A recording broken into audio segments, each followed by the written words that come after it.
Welcome to another Car Help Corner. On today's show, we're going to be talking about a few different mainstream cars and SUVs, comparing them, finding out which one is best to buy, and we're going to talk a little bit about the car market as a whole, what the car shortage is like if you're thinking of buying a car in the near future. So, Mohammed, why don't we start off by talking about some of the recent cars that you test drove? I understand that you drove some of the new Nissan models, is that right? Yeah, I test drove the Nick, sorry, the Kicks, the Kicks and the Rogue, both. And also I test drove the RAV4 for Toyota. So I'll probably start with the Nissan Kicks. It's really I was very impressed. It's not a bad vehicle at all. Really, I mean, fuel consumption is excellent. Power is above average. It's you feel it really, it's a smooth ride. And for the price, it's not a bad vehicle to consider if you just commuting from home to work, from work to home, right? Mhm. Or you live, in the city, you don't drive a lot. That's an excellent choice. The Kicks, as I said, it's not a very expensive vehicle. It has a lot of options. I mean, even you can ask for navigation or whatever you want. It's really a. I mean, I'm surprised. 10 years ago, you could never get navigation on some like the Kicks. You can't. But now, I mean, they have all kind of safety features, and which is really, as I said, overall, it's a very good, small SUV for people, who are, as I said, don't drive a lot, or for probably who's young people are their first time in the market to buy a car, new car. I think that's a very good choice. There's no question about it. Yeah, I mean, for somebody who has to have that crossover SUV type vehicle and they're on a budget, they don't have a lot of money, the Kicks is probably one of the best choices you have, especially if you want to spend less than $30,000. Exactly. Well, actually, you know what? 2 years ago, they were around 23, Yeah. 24,000 2 years ago. I mean, yes, all manufacturers increase their prices, but that's the world we live in right now. So, but if you're looking to spend maybe 25, $28,000, I think that's a really good choice. There's no question about it. As I said, I mean, it drives, handles very well. It's very smooth riding, a smooth ride, and also as I said, it's very reliable. We haven't had a lot of complaints about it as far as reliability. We didn't have a lot of complaints about it. So I think as I said, that's a very good choice for students or for young people who just get into the market or somebody who is in a really tight budget. The only downside with the Kicks is that you can't get it with all-wheel drive, unfortunately. That's true. Yeah, Yeah. but you know what? It to me, and this is my opinion, Mm. it doesn't really matter. I would rather buy four snow tires in winter, and Yeah. I am happy. Not only that, with four snow tires, you get a discount in your insurance. Mm. So it's a win-win situation. Yeah, and the other thing good about the Kicks is that even though we're experiencing a very severe, industry-wide car shortage, and most new cars have a waiting period of several months, I think the Kicks is one of the few that you don't have to wait tremendously long to get one. They're somewhat more readily available. Well, I mean, this is the issue. Most of the vehicles that are produced in Canada or in the US, the waiting period is between a month to 3 months.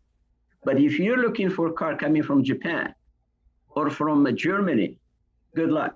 You Yeah. have to wait 5, 6 months minimum. So Mhm. that's why, people should look at vehicles that are made in the US or in Canada because you have a better chance of getting it sooner than later. Right. To me, that's the advice I would give people because as I said, if you want to buy a vehicle from made in Germany, seriously, you're gonna have to wait 6 months. I was talking to a salesman at BMW dealership. He said it minimum 4 months, Yeah. minimum. And I'm talking these are 60, $80,000 vehicles. And you have to wait 4 or 5 months. Yeah, and you're right. And cars made in Japan can be even longer than that. I know I spoke to a Exactly. salesperson the other day. He said that the waiting period for the Lexus NX plug-in hybrid, it's only made in Japan, the plug-in variant. And he said the waiting period for one is now close to a year long.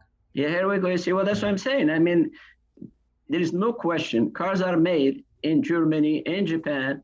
you have to wait a lot longer Yeah. than, if you're looking to purchase a vehicle made in the States or in Canada. Hmm. So, people should consider that as well when they are, making a decision to buy a new vehicle. Hmm. Uh, Absolutely. the other vehicle that I test drove is the Rogue. And I'm telling you, I honestly believe I was very impressed.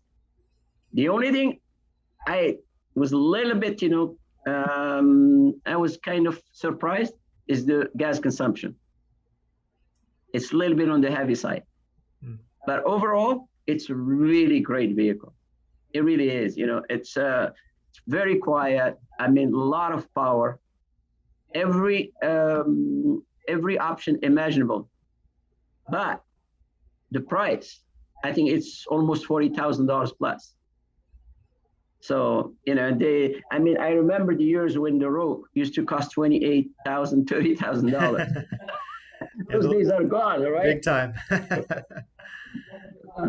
Now you're looking at least 40, 42, 43 Yeah. to purchase a Rogue. But honest to God, personally, I would definitely consider buying one. And actually, I recommend it to a number of friends, to buy the Rogue. Because really, you know what? Last 4 or 5 years, we haven't had any complaints about them. I mean, as far as the reliability, they have improved substantially. And as I said, they added a lot of options, and even the look. It looks really nice.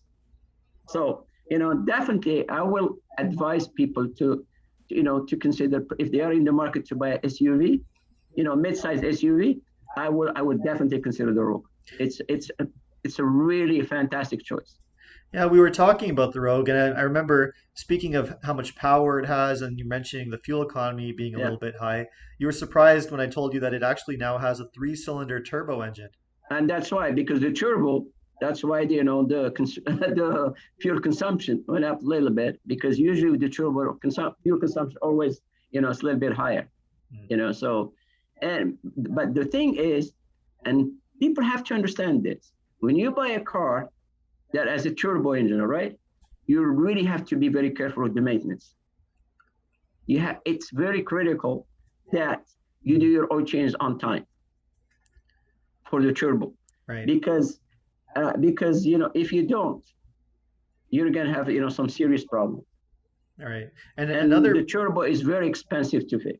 absolutely, long term, something to be aware of. And Exactly. the other thing that Nissan has historically been known for, and it's been a major concern, has the CVT Yeah. transmission. So what do you Yeah. think about that? Well, there is no question in the years 2000s up to 2010, 11, yes, they had some issues. Mm. I mean, not just Nissan. I mean, I remember Honda. They had huge problems, with the transmission for the Accord, for the minivan, the The Odyssey. Odyssey, They yeah. had some, and also Acura. They had some serious problems with transmissions. So Nissan they did have issues with the transmission, the CVT. But I think they met. Let's give credit when it's due. They offer the warranty, 10-year warranty.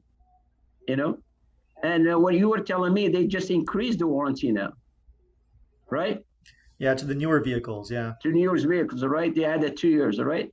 Mhm. So, but last 4 or 5 years, we haven't seen, any major complaints about the CVT. We haven't seen any complaints. So, but from my understanding, as I said, that Nissan has decided, to help those who had issues with transmission before, Now the which is the right question, thing to do. now the question I'd like to have answered Mhm, by Nissan, are we mhm. not seeing complaints on the newer cars because they're just not old enough yet, or has Nissan actually fixed the issue? Well, I I am very optimistic that they have fixed the issue. Right? Yeah, I'm very optimistic that they have fixed the issue, but we just have to wait and see. yeah, Because you know what? I mean, after 4 or 5 years, if there is an issue, this is going to show up. yeah. Well, No question about I it. agree. I drove the Rogue. I was very impressed with it. It was a nice SUV. If you're still concerned, you could always lease one for 3, 4 years. Yeah, But if you want to buy something to keep for 10, 15 years, the other SUV you test drove is a good choice too, isn't it? the RAV4, RAV4. the RAV4, and I test the RAV4 hybrid. Okay. And the major plus for the RAV4 hybrid is the fuel consumption. Right. It's unbelievable. Mm, And in my opinion, if you're looking to buy hybrid, Toyota should be number one in your list mm, because they have been at it since 1998, 1998, and they never deviated. They didn't jump to start, working on electric car stuff like that. They always kept hybrid, hybrid, hybrid, right? And they just have such expertise. Now, in hybrids, their vehicles are fantastic when it comes to hybrids. And actually, next week I'm picking up the Sienna hybrid. oh yeah. I'm going to test drive that vehicle and see. But from what I understand, people who drive it are really happy with it. Mm, So, and you know what? With gas at the $2.75, $1.80, it's nice to have a yeah. hybrid. You can save some money. Yeah, no, I agree with you, Mohammed. I think the RAV4 Hybrid is one of the best small SUVs you can buy. It makes the most sense. It has a reputation for reliability, Yeah. but I think most consumers agree now too because the demand for them is unbelievable. I think RAV4 hybrids have a waiting period of 8 to 10 months now. It's Yeah, it's incredible. crazy. And they are made here, I think, right? They're made in Ontario, and you still have to wait. Well, unfortunately, and this is the problem with Canada, is 90% of the production goes to the state. So Canadians they get to keep it only 10%. Right. So, that's the way it is. But overall, as I said, if you do a lot of city driving, stop and go, I think hybrid is a very good choice. You Yeah. might pay a little bit extra, but you're going to save on fuel consumption.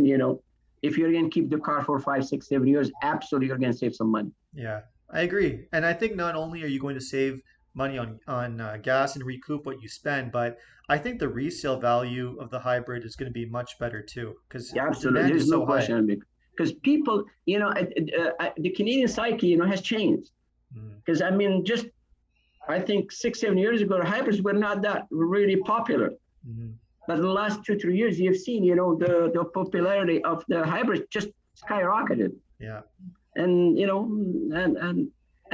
I mean, for a good reason. Because as I said, when I drove the RAV for a week, the needle barely, moved.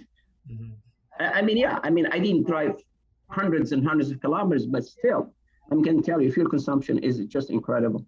mm.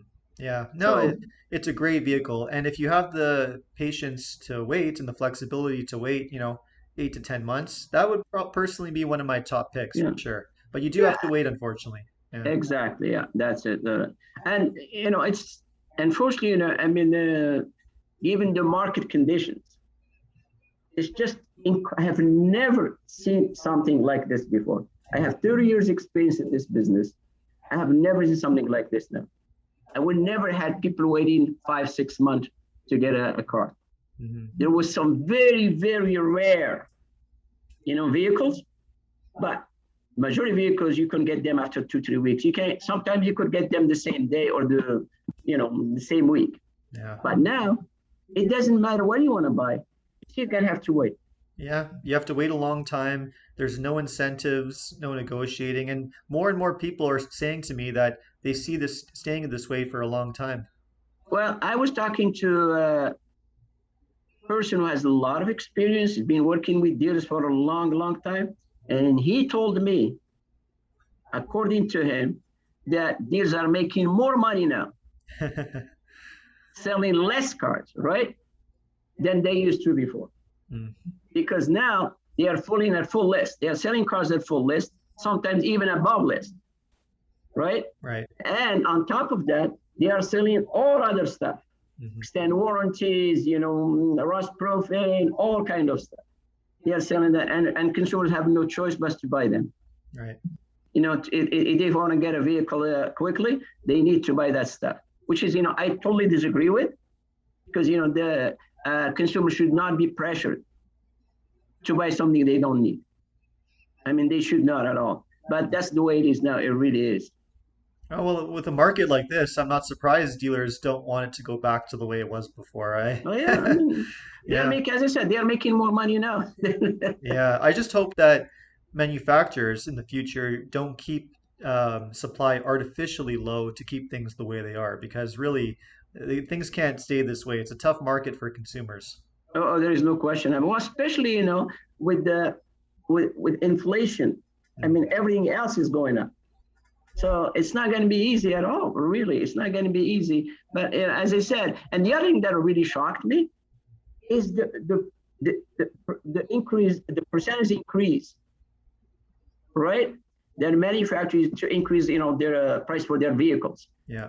I was shocked. I mean, give you an example. The the Audi the Q5, right? It went up by over, I think, I'm not 100% sure, but I think it's over $3,000 Mm. from last year. Mhm. You know, what's what justifies that increase? One example I can think of, I know very vividly because I help people with this car all the time, is the Honda Civic. The MSRP of the Honda Civic has gone up by $2,500 just in the past 8 months. Yeah, Well, is that what? That's at least a 10% increase. 10% increase. Yeah.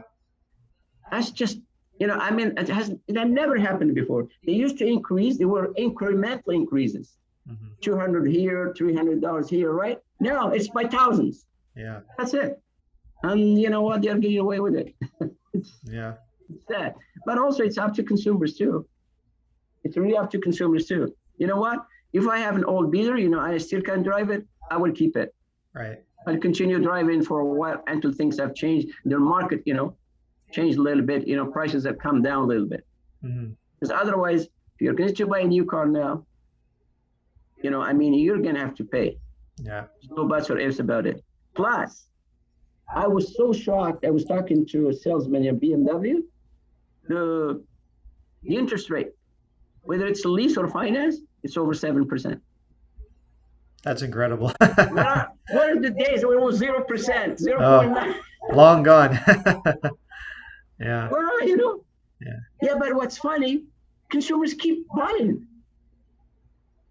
That's what I cannot, comprehend. Right. Consumers are still, at 6, 7%, they are still buying, Right. you know? So I don't know what to say, because really it's as I said, I've never seen something like this before, never. Yeah, well, if you're in the market for a car, or at least if you can afford to wait, it's a good idea because who knows, maybe things will change next year in 2023. Probably it's going to stay this way for at least several more months, but if you can wait a year, even 2 years, it's a good Well, idea. I was listening to the CEO of Intel. They are one of the big makers of chips. Right. They put the gun to the Congress. They said, if you don't give us, I can't remember whether it's $75 billion or something for welfare, we're going to go somewhere else. We're not going to build chips in the States. Wow. And it's going to create huge problems Right. because, lack of chips, that's one of the main causes, for slowing down inventories. Right. That's one of the main concerns. So, I'm just hoping things will change for the better. I'm really hoping and praying that things will change for the better. And as I said, people have to be patient. Hmm. They have to be patient. They shouldn't be, impulsive. They Hmm. shouldn't be. Right. And if you have So a car, if you do know that you need a car, then you have to put in your order earlier than sooner rather than later because you could be waiting several months. oh, absolutely. There's no question. And as I said, I mean, and if they still don't have all the information, they can. I mean, they really should call Car Help Canada, or they should visit the website. There's a lot of good information that can help them. Not only that, I mean, they can call and, you can help them, buying the vehicle, and at least, giving them the right information Absolutely. to help them. I mean, uh, it's a no-brainer. As so many people told me, they couldn't understand that the Car Help Canada charges only $65. They can't understand that. They said that's nothing. Yeah. We are helping buy cars that are worth thousands and thousands of dollars. So I would definitely recommend people to call Car Help Canada or to visit the website carhelpcanada.com, and there is a ton of information there that can help them. Makes sense to me, Mohammed. And also, they can get a break on insurance too. If you are a Car Help member, you get breaks on insurance too. That's right. So, I mean, really, I would encourage everybody to visit carhelpcanada.com. And if they have still other questions, they can call. Makes sense to me. Yeah, Yep. Well, thank you so much, Mohammed. you're welcome. We'll do it again soon. And Yeah, see you like next you time. mentioned, if anyone wants to learn more about our service, just visit the website carhelpcanada.com. Thanks so much for watching, and we'll see you next time.